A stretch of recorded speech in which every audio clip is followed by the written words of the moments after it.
Yes, hello, this is Danhausen here, very nice for evil, and you are listening to Bob After Dark.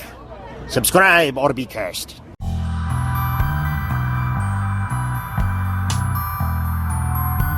From Mothman and Nessie to the spirit that haunts your home, welcome to Bob After Dark, a podcast about legends, lore, and the supernatural. So turn your lights down and your volume up and enjoy your trip to the shadows.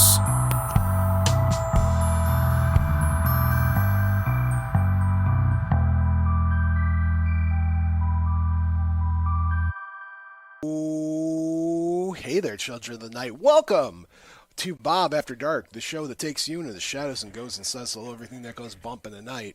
I'm your host with the most that enjoys toast, Bob, and alongside me, as always, is my ever wonderful, ever vampiric, ever cape-wearing, and forever the heartthrob of Bob After Dark, my friend, my brother, my producer, Count Panic himself. Oh, hey there, Count Panic. Oh, hey there, Bob. There, I'm on the video there, too, as well.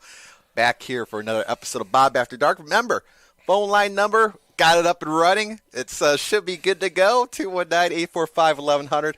I know we got the Zoom powered up here, too. We'll get those guests on in just a second. Is there 4 people, Bob? Yeah. Oh, wow. That's a lot of people on one Zoom line. I hope we don't overblow it. You're not. It's fine, Count. Don't jinx it.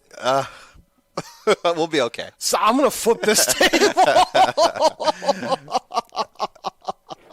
We'll figure this out. All right, so let's start off with the Count Panic's weekend update. Yeah, pretty good weekend. Bob laid back, of course, as we enter, what's it called? The spring forward, right? Or something like that. We haven't spring forwarded yet. Not yet. That's meteorological.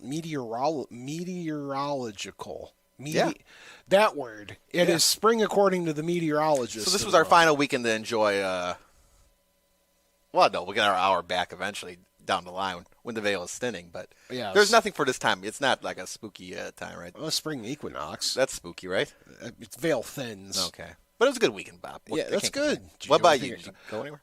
No, I spent it sick. You're sick? Yeah, well, I was sick. I'm just getting over it. I had me a nice sinus infection and bronchitis I was fighting all weekend, so that was fun. You had the bronchitis. Okay, well, let me see. Hold on here. Uh-oh. Make sure. I didn't switch this thing, but I think we're okay with that if I just stop it. Okay, this is the JED. Loop, file, open. If you hear me on the radio, let me know.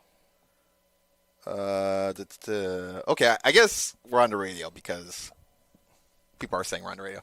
Sam Michael chime in. How's the weekend? Sam Michael, how is the weekend going on there? You know, there's so many steps to this new studio. Sam doesn't get to Hi, Sam. Sam's lucky he's the sports director now because he doesn't have to sit here and try to figure out all the new stuff. What a dream job that guy has, but he's doing okay. That's good. How was his weekend? How's your weekend, Sam? Yeah. But anyway, I spent mine sick and getting over it, and so I laid in bed mostly and just kind of complained. So that was my weekend. Well, there you go. All right, so if this is your first time ever watching or listening to an episode of Bob After Dark, your weekly show where we talk about legends, lore, and supernatural, things that go bump in the night, lights in the sky, weird cryptid stories, and of course, Count Panic's favorite flavor of Jell-O. That's just probably got to be the red one, Bob, right? The red Jell-O? I like grape Jell-O myself. Grape Jell-O? I like grape Jell-O. It's very rare. You can't get that in restaurants. No, you usually get red or green. You got to get red or green. That's all you get. We got people on the YouTube. And now I got to monitor the YouTubes, too, because we're on the YouTubes as well. We got Windstorm back in here. You could still call. The phone lines are open. 219-845-1100. I think they cost us money now. So you can call it in, folks. 219-845-1100. Beth Combs chiming in. The Faded chiming in. Saw Scream 7 and Resident Evil this past weekend. Went to the movies there. Stan Stefanski's on the YouTube as well. Who's ready for Zivjets? You know, I am. You are here. I am. And Julian won. First time here. So hello to everybody in the chat line. Excellent. I'm happy to have the chat bouncing. We have guests this week, Count Panic. We do. So let me maneuver this here. Yes, let's get them over. Invite them all in. Will I see them now? Or? Well, let's hope, Bob. Because I know in the old days they could just see you, but not me. I'm admitting everybody in the room. I see 2 people. I see 3 people. Did I get all 4 of you? How caught me eating? Oh no, I see 3. Are we missing one? Yeah, and I can't hear anything. Adrian. Can you hear us there? Yeah. Oh, perfect. Excellent. Well, there we go. Are we missing? Hold on. One more. And they should be coming in right there. There they are. Excellent, guys. Thank you so much for being patient with me. There we go. No problem. And I was Bob. lost. I was scared. Now let me see if I can control the phone lines here. Oh, we Let's got a see. phone call already. Let's do this. Let's talk to this phone caller here. Let's talk. And if this works, then we're in the clear Hello? for everything here. Hi, caller. You're on the air. Hey, Bob, how's it going? It's going. Who are we talking to? Windstorm. Hey, what's going on? Windstorm from Wisconsin. How you doing tonight, bud? Good. Yeah, I thought I would clear up the confusion. I don't have to be John anymore. Oh, There you that's go. I'll go fair. by my YouTube name. Oh, what's on your mind tonight, bud? Not much. I was got distracted with a movie. I totally forgot what day it was, and I'm like, oh my gosh, Bob's live right now. I got to go call in. Well, was the movie worth it? I'm not done with it yet. There's like 13 minutes left. I have seen it before. I don't know if you've ever heard of The Last Kingdom on Netflix. No, I can't say I've seen it. When the series ended, they came out with a movie to like conclude all the storylines, and so that's what this movie is. I gotcha. Well, we appreciate. It's a really good series. It's based off of the like the formation of like the of the country of England and stuff with like King Alfred and stuff. I don't know how historical it is, or like accurate, but it's pretty good if you like that kind of stuff. I'll have to check it out. Well, I appreciate you calling in, Mr. Windstorm. Yeah, no problem, man. I love your show, and I'm looking forward to watching the rest of it. Thank you so much for calling in. We There you go. appreciate you. Look at that. First phone call of the night went Hold without a on. hitch. See if, I dropped there. I think we're good, Bob. Continue on there. Okay, first phone call without a hitch. We got all 4 of our guests on the screen, and it only took us 20 minutes into the show. Next week you're gonna have 20 guests. And, Hey, I agree with the caller. The Last Kingdom was a great show. I prefer Vikings more than that, but anyhow. All right, so we have 4 guests tonight from AMOK Paranormal. What is AMOK Paranormal? And then we'll go around. So any 4 of you can answer that question, and then we'll go around and introduce yourselves. I'll tell you what it is. Let Adrian answer There's a start to that thing. We live in Arkansas, Missouri, Oklahoma, and Kansas. And I started the AMOK Paranormal Podcast with like me from Arkansas. I got together with Shaw from Oklahoma. So we pulled in Pam because of her team's paranormal convention I knew nothing about. That was 2.5 hours away. And then I knew Ken. I said, let's start a podcast, mostly paranormal stuff in our areas, events and paranormal stuff in our areas. So AMOK stands for Arkansas, Missouri, Oklahoma, and Kansas. Excellent. So we have Central America here with us this evening. Count Panic. We're Pretty much. Yeah. Yes, we are the flyover states, Yes, exactly. and we're trying to get people to land here. All right, so let's go around and introduce ourselves. We have the top. I don't know how your squares look, but the one with the Aurora Borealis. That's my top left. So we'll start with you. Is that me? That's you. All I see is me. I don't see you. I mean, I see you and me. That's it. Anyway, I'm Ken Rawmiller. Now I see Adrian. Ken Rawmiller. I'm from St. Louis, Missouri area. AMOK's been going on. This is our 4th season. We're having a blast. We get together quite a bit throughout the year at various locations for paracons, for fun, for investigating, and it's been pretty great. And my teammates are just amazing. That's great. And the box next to you. Which Oh, one? is that me? Blue hoodie. It looks I- like. Count, can you switch to It's camera okay, view that's back? Pam. No. Okay. Oh, there Hi, we go. I'm you. Pam Ernest. I'm in Kansas, southeast Kansas. I'm also in conjunction of being with AMOK Paranormal. I'm also with Bordertown Paranormal. And like Adrian said, we do have an annual Paracon Been doing this since most of my life, honestly. Got serious about it in about 2012 when our team started. So, been around for a while. Excellent. Bottom left corner. That me I don't know or who is that her? is. That's her. That her. Me. Shauna, go. Sorry, folks, I our am camera Shauna. system's acting a little wonky, so I have to wing it when I'm looking at my tiny screen on Who's Who. Bandana wearing. It's all right. It's like when I'm seeing you, me, Ken, Pam is on the bottom, and Adrian's over here. So That's fair. I'm Shauna. I'm in Oklahoma. I became part of AMOK. Adrian and I have been friends for a little while now, and like he said, we started everything, and he started everything. Anywho's it wasn't. You already know the spill on that one. I have been doing this since 2012, in the paranormal field since 2012. I started my own podcast, Exploring the Paranormal Perspective. This is my 5th season, so I started that, and we started AMOK a year after that. So we just talk to everybody, go to conventions, and do some paranormal investigating. Excellent. And last but not least, Is it me? It's me. it's you. It's finally me. you. That's the man. Yeah, we talked a little earlier, and I was telling you, I was like a non-believer. I didn't believe in anything like that, and had my first paranormal experience in '99. Started a team in 2006. Started AMOK in, what was that, 2023? Yeah, I think so. 2022? 2022? It's our 4th season. 23. Math is hard. Anyhow, we 23. Hey, we're But, investigators, yeah, we're not all mathematicians. we're all investigators.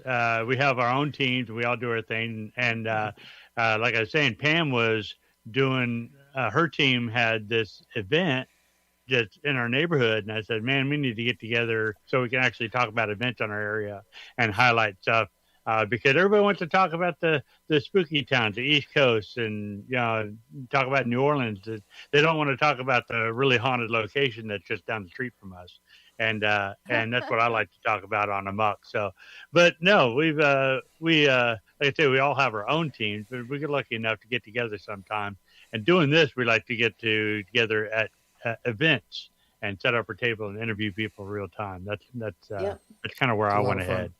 So AMOK Paranormal is a conglomeration of the four of you from four separate paranormal groups. Correct. Yeah. Excellent. And you guys decided to get together, and we're making a podcast. Yeah, Yep. basically, on a whim, and you're on the show, so you Yes. see how we are. We're still kind of whimmy.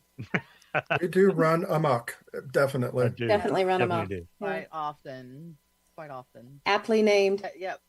It was mostly just to get the people to understand there are events and stuff that happen in central USA. I mean, we do have a lot of stuff that goes on here as well as not just on the East Coast, West Coast, North or South. Mhm. So it was just And bring the- awareness. That there's paranormal things that happen in our area. You'd never hear hardly ever of Bigfoot in Kansas, and there is Bigfoot in Kansas. There is. So, yeah. Well, in Oklahoma too. I mean, there's a big For sure, huge yeah. thing that happened not too long ago where there was a sighting Done by in Silo, yeah. central Oklahoma. Mhm. Yeah. So I'm going to go in order, the same order you guys introduced yourselves. We're going to go in the order of your what got you into the paranormal. Oh my goodness. I think that's me first, huh? That would be you. I have been a fan of basically horror or monster movies, as I will call them, not the blood and guts movies when they finally came around, but I've been watching monster movies since I was about 5 years old with my dad. Never knew what the word paranormal was, never heard of it until about 20 some odd years ago when I kind of got involved with trying to figure out what is really out there. I've always had a keen interest in it. Weird things have happened to me my entire life, but never put it together until about, like I said, I guess I've been investigating almost 20 years. but it really started coming together about 15 years ago. I started seeing more, understanding more, and then it just made me more curious to figure out what is out there. I have seen tons of things. I mean, I've seen UFOs. I have seen a Bigfoot, possibly two, maybe even three. I've seen aliens. I've seen some strange, strange critters out there, some cryptids, giant cats to weird looking inchworms that are about 4 feet in diameter. I'm sorry, 4 feet in length, about a foot in diameter. I've seen strange animals that just don't fit any norm. Um, I've just witnessed a lot of things. I've even seen full-bodied apparitions, and apparently I chatted with one for 10 minutes, and five of us saw me talking to somebody. My other five people in the group thought I was standing there wasting my time. So, yeah, I've got tons and tons of stories, but it's been fascinating, and just the more I see, the more I find, the more I witness, I want to do it even more and look for more opportunities to just chat with I call it just the spirit world or the invisibles. Love it. Next.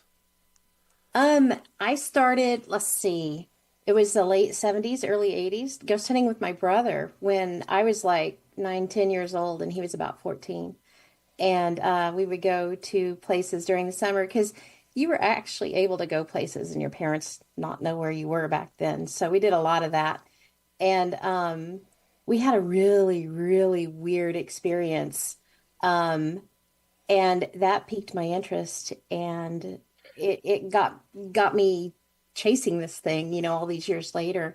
And then I had the luck to run into like-minded individuals in my little bitty hometown. And we started our group and just started out mostly ghost hunting. And then we kind of realized, everything's connected, and moved forward from there, getting into more of, the cryptids and UFO stuff. And that led us to starting the Paracon. This will be our 8th year for the Paracon, where we don't charge for it, which is really unusual from what we hear. But it's more of a networking situation, so we can pull everyone in from the 4 states to meet each other and to share ideas. And we just invite the public to come listen, basically. And it's been a lot of fun, and it's gotten a little bit bigger every year. And it's been a great thing. We have our own podcast too. It's Bordertown Strange Podcast. It's in its 3rd year now, so. Yeah, it's been a great time. I don't see it slowing down anytime soon. Excellent. Next. Well, I didn't realize I always liked horror movies, and I liked watching the paranormal stuff on like Unsolved Mysteries and stuff like that. And I loved listening to my mom's paranormal stuff that she had happened to her when she was younger. I got really interested in witches and magic and all that whenever I was in my teens. And I really didn't get into the paranormal, though, until I was in my 30s. Once I got into my 30s and I started seeing, of course, the common ghost adventures and ghost hunters, I was like, you know what? I wonder if all that stuff that happened to me when I was younger was part of the paranormal. And it really made me think back to some things that happened, that occurred, that was like, wow, yeah, that was probably mostly paranormal. I'm not woo-woo, and this is Adrian's words. I'm not woo-woo, but I've had some stuff happen to me that I just can't explain. And so in 2012, I started Geeks Paranormal. We had 15 people in the group that dwindled down to just me now over the years.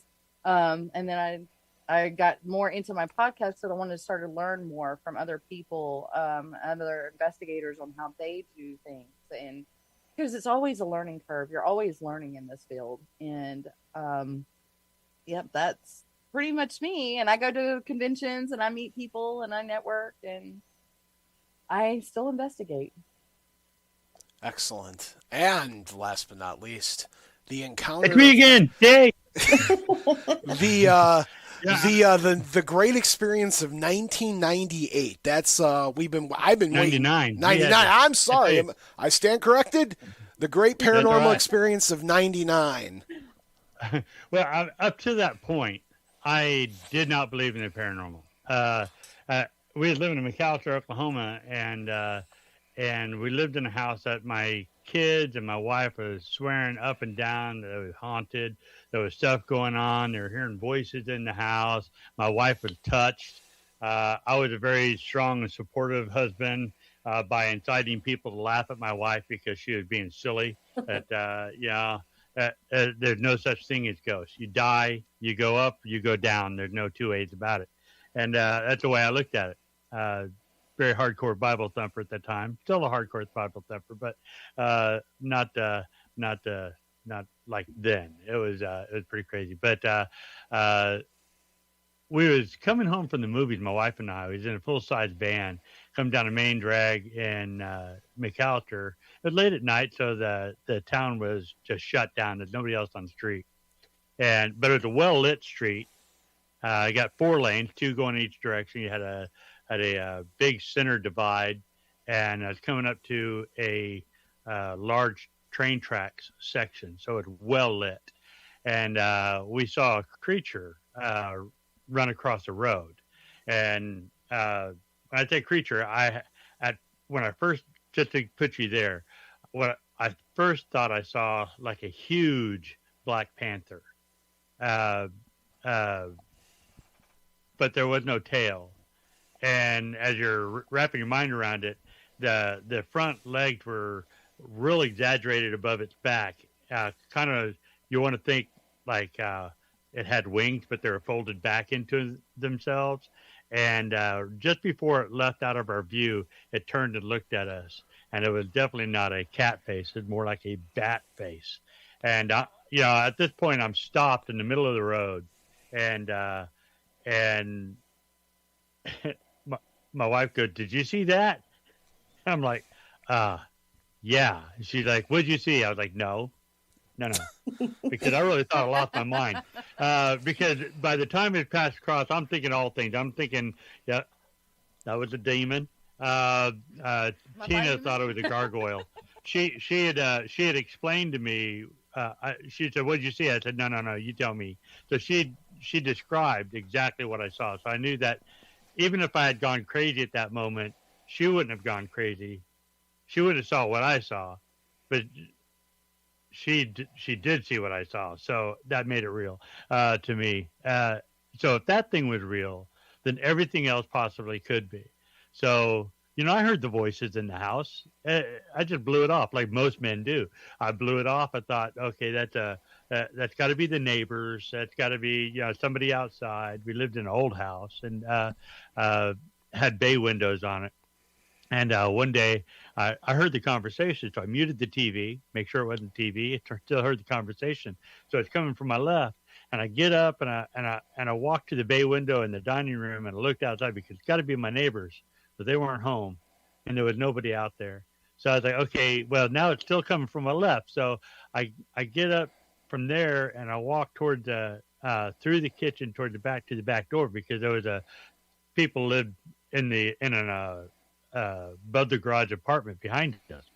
But as I walked past the conversation that was in our kitchen, I stopped because now it's behind me and I back up and the conversation is still going on. And I turned and looked at that area and then the conversation stopped. I'm like, okay, these voices, like the scary movie, these voices were coming from inside the house and there was nobody there. So I was like, okay, I always consider that my first investigation, but we didn't start a team until many years later. We bought this house, and this house that I'm currently in is haunted. So it's kind of just we started River Valley Paranormal, Fort Smith, Arkansas, 2006, and been fairly busy, except for the last couple of years. We kind of shut it down during COVID, like a lot of people did. Never really picked it up. Back. We do special places, and I like to go in and help people more than let's just do an investigation for giggles. And I get along with these crazy people, and we go do some fun places, and that's good times too. So for giggles. Started Yeah, but started AMOK to stay in it and enjoy talking with people, and people have had experiences. People like you who have fun doing this stuff, and here we are. Absolutely. Count, we have a caller. Yeah, let's see if this caller is here. Caller, you're on the air. Hey, Bob. How you guys doing? John, how's it going? Thanks for calling in. Yeah, you know what? You got 4 interesting guests, so I only got 1 question, 2 questions, really. So all 4 of you are from different states. How did you guys meet? And I assume it's at a convention, since you mentioned conventions. Am I correct? Yeah, we me and Shauna knew each other because we met at a convention, and she's doing stuff, and if you ever meet Shauna, she's always got her phone and she's like recording herself. So I'm talking to her. I'm talking at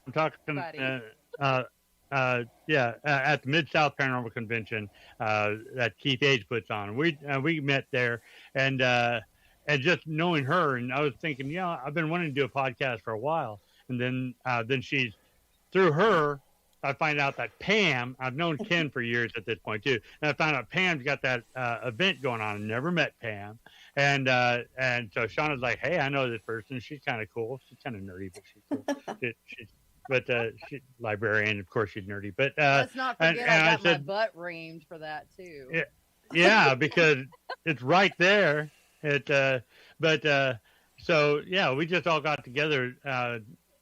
We started the podcast before we all met, so we didn't all meet until the next year's Bordertown, right? I think no, we actually got together at Ray County. The TB hospital. Oh, that's right. Oh, it was at the TB. It was at Ray County. Ray County, all of us. Yeah, I met you guys at the TB hospital. At the TB, okay, yeah. And I was supposed to meet you at the Lamp Mansion a few months before that. But I got COVID COVID. So there was a reason why we were all supposed to get together. Yeah. So you guys met at a convention. Then you answered my second question. So AMOK was already started before all 4 of you met, or was it after all 4 of you met? Yeah, before we started the show before we all met. Well, I with all we 4 of you, or just 2 of you? Yeah. Well, we knew each other, but we had never gotten together in one space until after we started. Correct. Oh, and I were the only ones that knew each other personally. Yeah, I had met. Ken and Adrian knew each other personally. I knew Adrian personally, and I knew Pam personally. Yeah. Right. Okay, well, that's quite interesting, and I'm listening to your story. So, Bob, thank you, and I don't want to take up much of your time. I'll listen to the show, okay? Thanks, John, for calling in. We always appreciate you. Yeah, have a good show, and I'm looking forward to hear what they got to say. Sounds good. Folks, do you want to call in and make Count Panic do some work behind the scenes? Enough work. 219-845-1100. That's 219-845-1100. You can call in and say hi. Ask a question to me or ask a question to our guests this week. Keep those phone lines open. So back to our guests. So you guys are a conglomerate, and you all have your own things going on. What is, how often do you guys get together for group investigations? That's a good question. Not often, maybe a couple times a year. Yeah, we didn't really get together a lot last year. I mean, the year before that we did. We got together quite a bit. We did, yeah. About 3 But times. But last year I was in poo-poo mode. You were in poo-poo mode. I broke my leg. Yeah. Like a big nerd. And this year is mainly going to be conventions. Next year is going to be our year of investigations together. This year we're trying to network and get our name out there a little bit more, so more people will come over and chat with us in our chat room while we're doing live and ask their questions to the guests that we have. What is your favorite paranormal experience? Same order that we introduced yourselves in. Your favorite encounter that you've ever had? Wow, I've had a lot. I was waiting because Ken, the brief moment that you and I met at Dead of Winter, we clicked in such a way when you were like, I've seen ghosts and stuff, but I've also seen cryptids. So I usually ask this question, I'm like, man, I can't wait to hear what Ken's got to say because Ken's seen a lot. So let's hear it. Oh my gosh. Well, you want to go cryptid? You want to go UFO, or do you want to go Surprise me, ghost? dealer's choice. Surprise you. Favorite, Ken. Favorite. There we go. Favorite, yes. Favorite. The most intriguing one for me, I think, was one I mentioned before. I actually had a conversation with a full-bodied apparition. I didn't know who he was. I thought he was the pastor of an old church we were investigating. There was a bridal or a wedding, not a reception, but a wedding practice, I guess, in the front of the church. And he's back there in the back kind of watching us, and he kind of looked at me. And so I walked over and said, "Hey, what's up?" And he said hi. This is the weird thing. I remember him saying hello. I think I shook his hand. And the only other thing I know is at some point he said, "See that girl down there? That's my granddaughter. She's getting married tomorrow." And then my friends, I looked up and I saw my friends, like I said, 5 of them saw me, or 4 of them plus me. We saw the apparition, or the guy. I didn't know he wasn't real. And the other 4 people or 5 people said, what the hell are you doing over there? It's like, what are you doing? You're supposed to be over here helping us set up for an investigation tonight. So I didn't even think about the guy standing next to me. And I mean, we're practically elbow to elbow, just kind of watching what's going on, and didn't make any sense. So when I saw my friends looking at me, I walked over to them, totally forgot about this guy, and started helping set up and all that. And then the rehearsal was finished. Church was empty. We all left just about 5 o'clock. We all left to go to dinner. So 3 of us were in the car. I was a passenger in the front. A friend of mine was driving, and a buddy of mine was behind us in the back seat.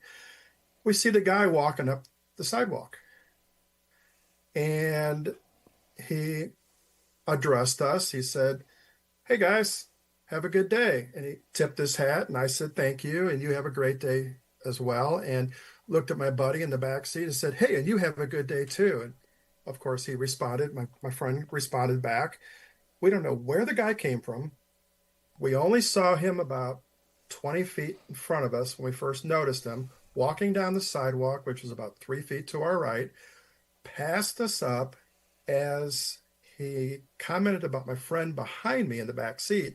I reached over to buckle my seatbelt, and we were all not paying attention. The guy just disappears. It wasn't until about 2 weeks later, another friend of mine who was there, who did see him, said, "Ken, you remember that guy?" I described him. I said, "Oh yeah, you mean the guy, blah, blah, blah, blah, blah, blah, blah." And he goes, "Yeah." He said, "He wasn't real." I go, no way. He goes, "Yeah." He said, "He wasn't real." So I started reviewing my video and my photos and everything else more closely. Sure enough, there's photos and pictures. While I was standing over there, you don't see me in the picture, but you don't see him at all right at the end of the pews. And it's like the guy was never there. And then I realized, well, his suit was about 2 sizes too big. His fingers barely came past, or his jacket came down to almost his fingernails. He looked really frail. He looked extremely old. And I'm like, don't know who he was. And so that started realizing that this guy really wasn't real. And what the heck was I doing talking to basically talking to a ghost, and carried on a conversation, but there's no record of it except me watching him and talking to him. And I truly believe I did shake his hand at the very beginning of it. Interesting. So that was a crazy, crazy experience. That was one of the I think that was one of the craziest I've had. That's fascinating. I'm looking at our text line as well here. The Bigfoot if you go further, it's a big Bigfoot fan, I guess. Can you go further? It's a Bigfoot story if you get a chance. If you've seen a Bigfoot, I mean, this is a texter that loves Bigfoot here. So. Oh, okay. I do. I have a feeling I know who it is. Yeah. Yeah. So, any more to expand upon that? Sure. This happened actually down in Mena, Arkansas. I was actually went down there on one of my little trips I take. I can take an hour trip and turn it into 8, but this was a planned one to go down there, and they're all shaking their head yes. I went down there and I spent the night actually hoping to do some experiments and trying to communicate with Bigfoot. I was trying to use a spirit box. Of course, that didn't work. I heard a couple of sounds out of it, but then basically the batteries were blown out of the water. They just started squealing a high pitch and then they would quit. Blew out 3 batteries within a matter of like 20 minutes, 9-volt batteries. I'm like, no, this just sucks. So I'm trying to put this thing back together with a new battery in the dark, little tiny screwdriver, little tiny screws. And I happened to look to my right. I was with somebody else. The other person was facing me, and I sensed some movement happening behind me and to my right. And I kind of glanced, I got pretty good peripheral vision, and I kind of glanced back and I saw a very tall, dark, blacker than the normal darkness, outline of a figure that was about 10 foot tall, at least 8 to 10 foot tall, and it was standing next to a big black oak tree, big, huge tree. And I'm like, we were talking about looking for Bigfoot, and the lady was sitting across from me. I said, I'm using hand signals, with my hands across my chest like this because I don't want this thing to see me moving around and pointing to him.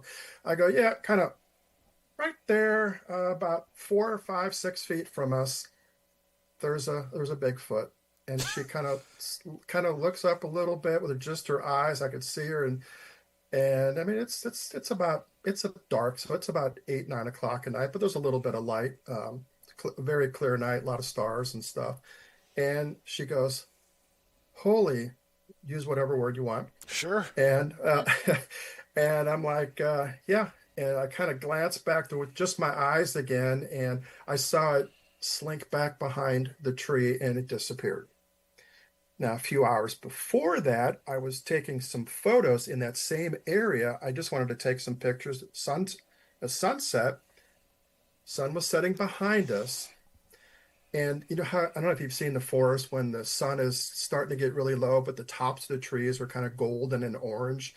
Beautiful, beautiful colors. So I'm trying to take a photo of those, and I've zoomed all the way in so I can really get far out into the woods area.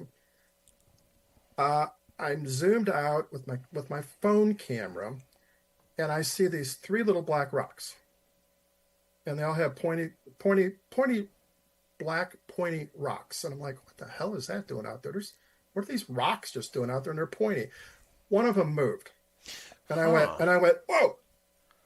I never could get it focused back on and find them again. So I think that's when I mentioned before, I may have seen 2 or 3 smaller ones too, standing next to a tree.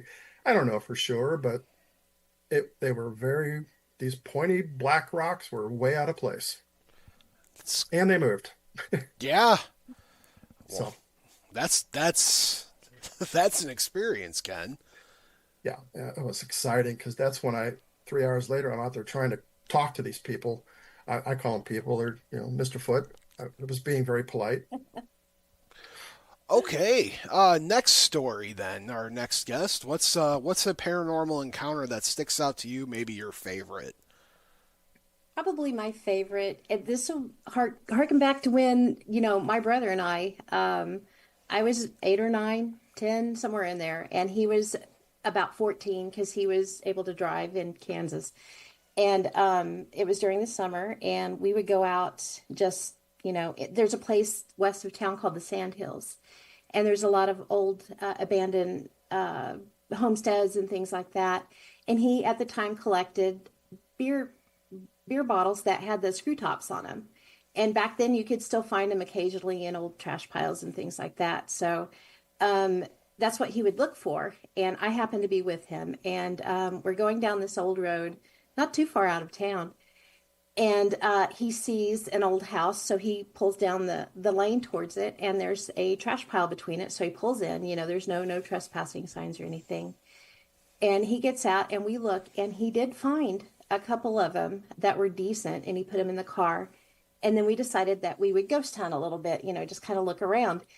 And the house was, it was okay, but there was a great big barn there too. And we thought it would be cool, to check out the barn. So we walk in and there's it's pretty nothing left in it, there's a little bit of rotted tack on the wall. And when we went, there's you walked in from the north, the double doors, the bigger doors were there. And there was just a smaller door on the south end.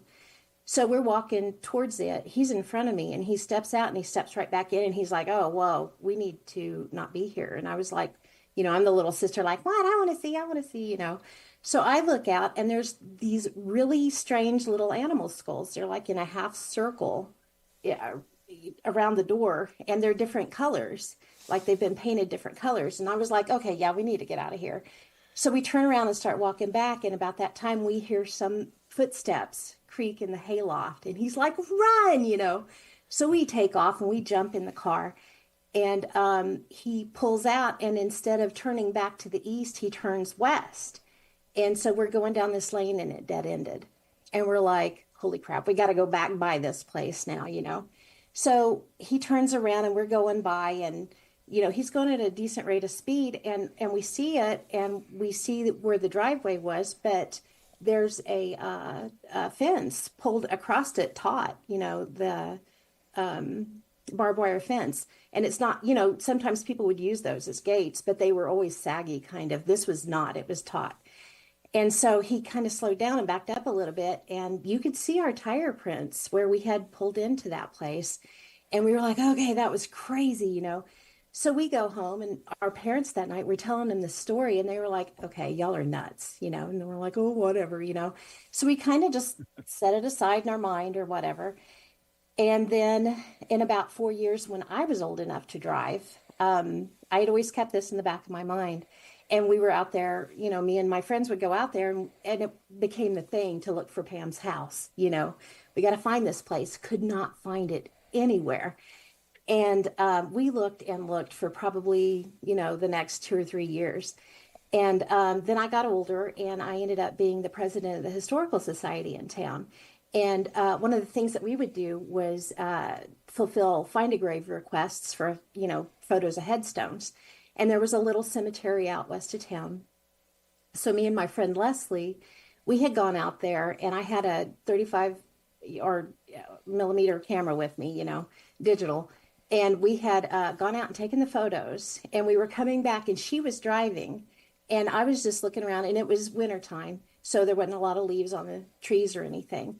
And I'm looking off to the west and I'm like, holy cow, stop. There's the house. And Leslie's like, are you serious? Because, she'd grown up with me. She'd helped me look for it a million times. And I was like, yes. So we're taking pictures of it. And we're like, that's so cool. We finally found it.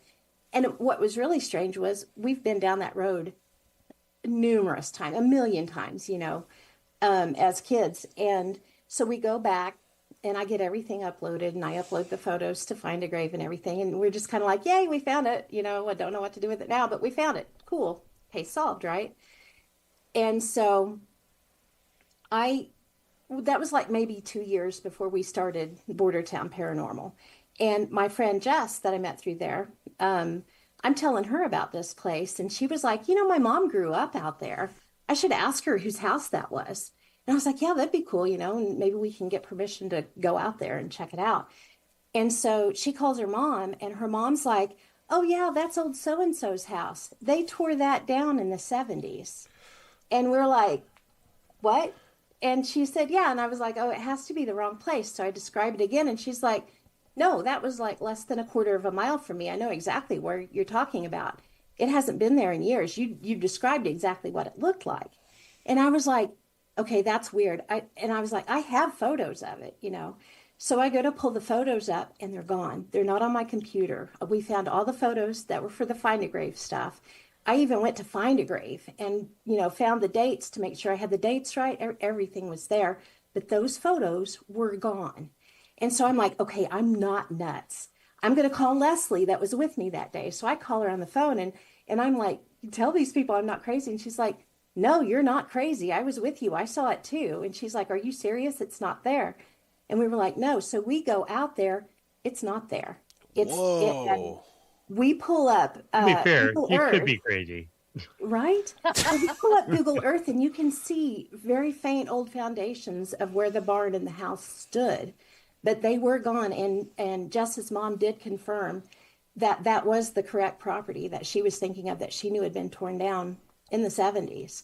So we call it my disappearing house now because it's the craziest thing. I saw it twice and, I don't know what that means. I don't know if it means anything. But yeah. Well, a lot of crazy stuff happens in that area because I'm only 15 minutes away from Pam. Mm-hmm. And a lot of crazy things happen in these areas that is very questionable. It's freaky. It's freaky out there. But yeah, I don't know what to make of it. It is what it is. If anybody could explain it, I'd love to hear it. We go out there occasionally. We've never seen it again. You are a little bit of woo-woo. I am a little bit of woo-woo, yeah. Just a little bit, though. All right. Shauna's turn. Well, I have a lot of favorites, but I will stick to this one that was more recent. The Airbnb that Ken and I stayed in when we went to Aurora Brothel. We actually stayed in an Airbnb there, and we were playing 21 with a spirit there. And we would call the cards, and Ken would hold the card up towards the camera. I was live because, of course, I do everything live. I like live investigations. I do live situations like that where we're playing a game with the spirit. And he had his spirit box going, and he would hold the card up, not even looking at the card, to the camera, and the spirit would call out the card number and then put it back down. And it would cheat. The darn thing would cheat because it would call out who was busting before anybody knew they were going to bust, and we'd lose. But it was a very awesome experience to have that spirit interact with us by playing a game such as 21. And we did a similar situation to a house when we went to Jefferson City. Was it Jefferson City? Jefferson City, yeah. Yeah, there was an Airbnb we stayed out there where we were playing trivia with the spirit, and the darn spirit cheated again. It would look over my shoulder and say something before I could even get the question out. So any kind of game where we're playing with the spirits, like 21 or trivia, that is my favorite because we're interacting with them live. They're right there. They're calling out the numbers or they're calling out the answers, and they would even laugh over the spirit box. And it was so awesome just to hear that interaction and be a part of that interaction with them and to know they wanted to communicate with us. And they would even tell us, they also told us to hit, pass, and stay. So. They would. It was absolutely phenomenal. And they even said my name one time. I got that live, and they even said my name. And my name is Shauna. You don't hear Shauna too often. So to hear it come across the spirit boxes always gets me giddy and excited. Count, you know something about playing cards with ghosts. Yeah, you know what? Sometimes they're tricky to gauge, and you don't know where they're going to go next. But hey, I get lucky sometimes. You played high card with you did play high card, and you lost. I did. Let's not talk about that. We did too. Let's not talk about that. There. They cheat. All right. And last but not least, our favorite Star. the 1990, the man in 99, party like it's 99. You can't use that story because you already used it once. You got to come up with a second one. And what's so funny is that's not my favorite story. That's just the genesis of my story. I've been doing this and had lucky enough. opportunity to be involved in some great investigation and seen some wild things. But my favorite happened at a local hospital here. I got two, and I would be real fast through them. Both of them happened during an event. One time we're up on a floor. It's a massive hospital, multiple floors, long hallways, creepy place. But we're doing an event. We're not investigating. So we're standing by me and my friend Barry. We're standing next to a door, watching, making sure nobody comes and goes down the stairwell. And then we had Sean, who is all the way at the end at the window. We're waiting. Nobody's at our side of the building. And I guess Sean gets bored and he comes walking up to us, and then he starts looking around.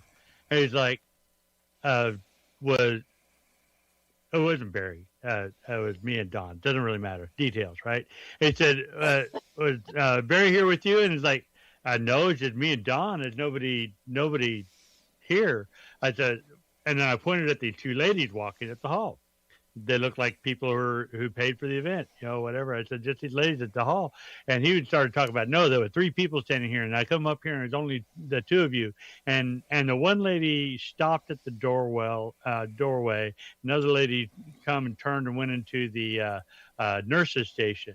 And as Sean was talking about what he had experienced and what he had witnessed and explaining that there are three people here, not just the two of us that are here now, the lady that we were facing who looked like she was paying attention to our conversation just faded away.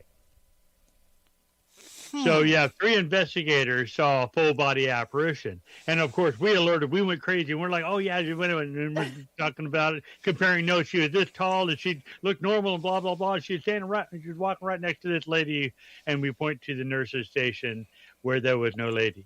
So, yeah, 3 investigators see 2 full-body apparitions at the same time. That's got to be my favorite. That place was amazing, though. Another investigation. Phenomenal. Another investigation. We're down in the basement, and the basement gets super dark, and you have to be there for a moment for your eyes to adjust. And there's another shorter hallway, and there's a window at the end, so you got to wait for your eyes to adjust. And I'm in front of the crowd. I got about 12 people there, and I'm up front, and everybody's like huddled behind me. And I said, okay, you can start seeing now, right? And everybody's like, yeah, we can see it because there's a window at the end. And I said, okay, there's a shadow right there. And the girls right behind me, they're like, yeah, we see it. And I'm like, it's like 6 feet in front of me. And they're like, no, it's right next to you. And so I turned to my left, and there's 2 shadows who are like really in my face. Like they're trying to, they're really animated. I can't hear what's going on, but I can see their head moving. Like, you guys aren't supposed to be here. You need to get out type thing. There was real urgency to it. And they were good. And as they were pressing up to me, hadn't touched me, I'm up against the wall. And what made it great, not just what I'm seeing, but the reaction of those people who paid to be there, seeing these shadows, pinning me up against the wall because I don't want to be touched by them. If you've ever been touched by a ghost, it sucks. I don't like it. It feels weird. Icky. Anyhow, those are mine. Good time. But that place is amazing, though, because another thing with the paranormal is to compare notes. And I had an EVP where I heard sobbing or crying in my EVP. Well, I share it with Adrian, and Adrian's like, wait a minute. He gets his laptop out, and it's almost the same exact cry. But he had gotten his at a different time. At a different time, it's very interesting. Yeah. It's very interesting when you have those to compare notes with. Crazy place. I was there once with both of you guys. Yeah, I love that place. I was known as Freak there. Can we find out? And that's what the spirit box said. Called you a freak there. Oh, that's not nice. No, I said think it was an endearment, honestly. Oh, that's fair. I've been there many a times, and the first time I went there, they called me a freak over the spirit box. And when I came with Ken that time, I said, "Hey, do you guys remember me?" And it came across the spirit box like freak. Like, yeah, I know who you are. Man, I've had things call me. I've had spirit boxes call me out before, but freak's mean. I'm glad you found it endearing, though.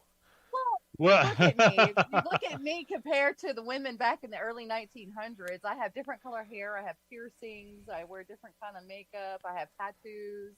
So Freak. Sure. I was a freak to them. My team was called Crackpots on EBP. I thought that was great. I was called an idiot. I've been called. Yeah.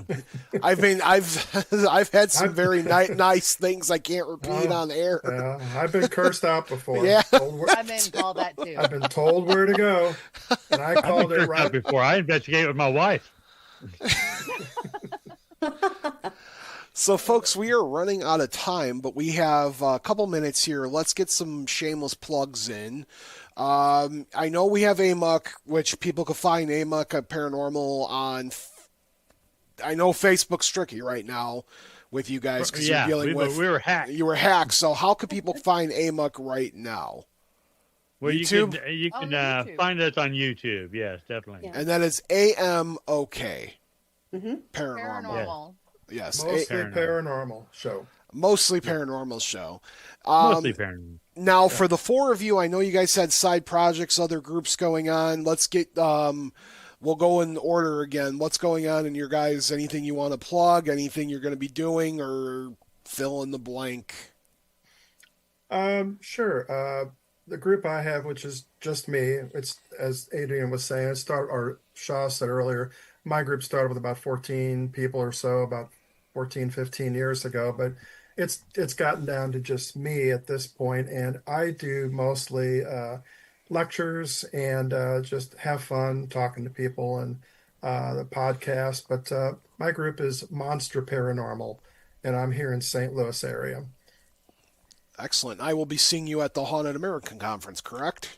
Yes, you will. I'll be there. I will be there. And hopefully we'll see you over at the Franklin again. Yes. Okay. Moving on. What do you got going on? What do you want to plug? You have a podcast, so we got to hear about that. I do. I have Bordertown Strange podcast. It's on YouTube, and it's live on Facebook and YouTube. It's every other Wednesday night. Our whole catalog's free on YouTube as well. And we're audio on everywhere you get podcasts. It's me and my friend Jess from Bordertown Paranormal, and we deep dive all kinds of wild and wacky stuff. We have the occasional guest on to interview, but mostly it's deep diving strange things. And we do have the Bordertown Paranormal, or good grief, Bordertown Paracon. It is, help me with the date this year, guys, August 8th. August 8th.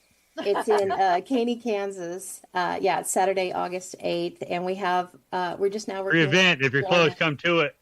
Yeah, it is free. And we do, if you're not able to come, it is live streamed on our Bordertown Strange YouTube page as well.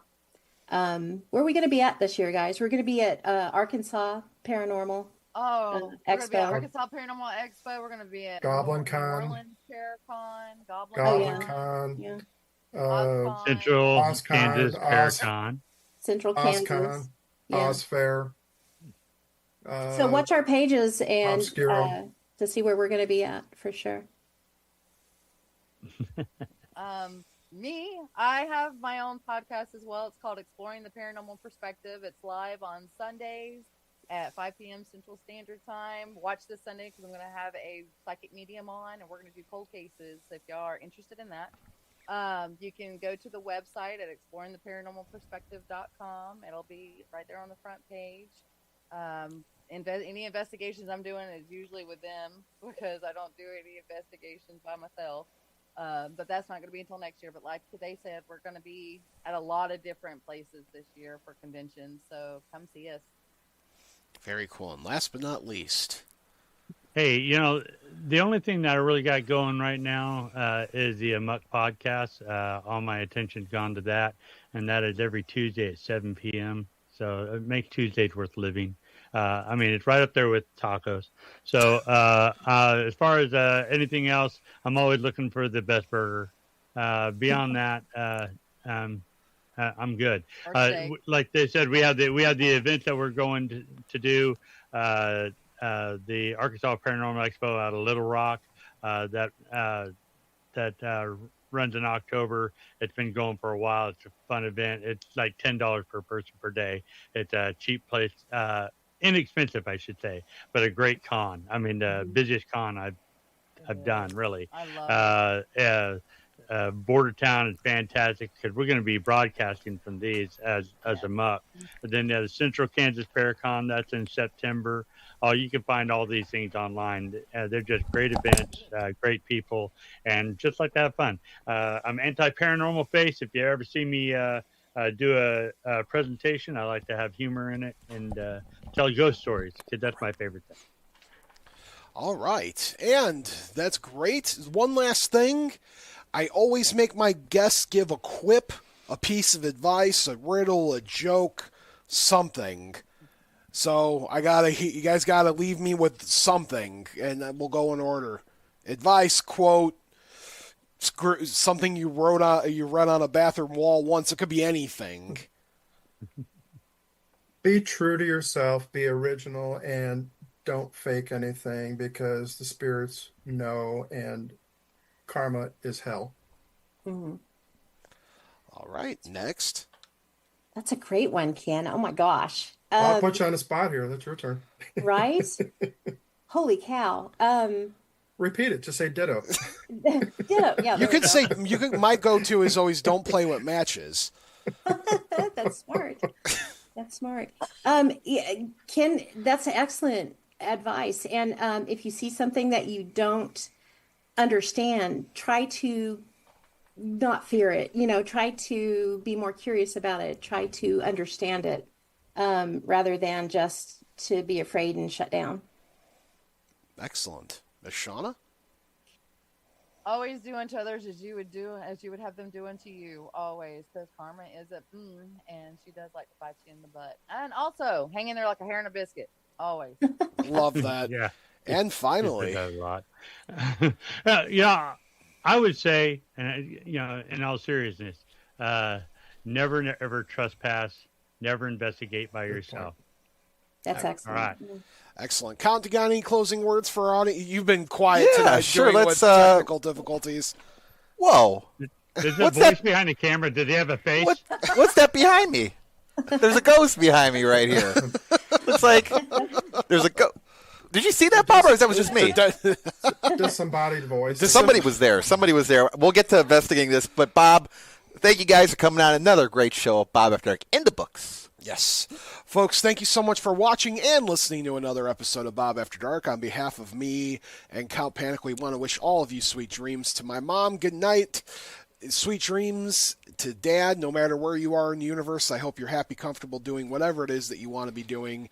And to Tiff, no matter where you are in the world, I hope you have the sweet dreams to them all. Good night, everybody. And remember, the two most important rules of Bob After Dark are: not all who wander are lost, and as above, so below. Until next time.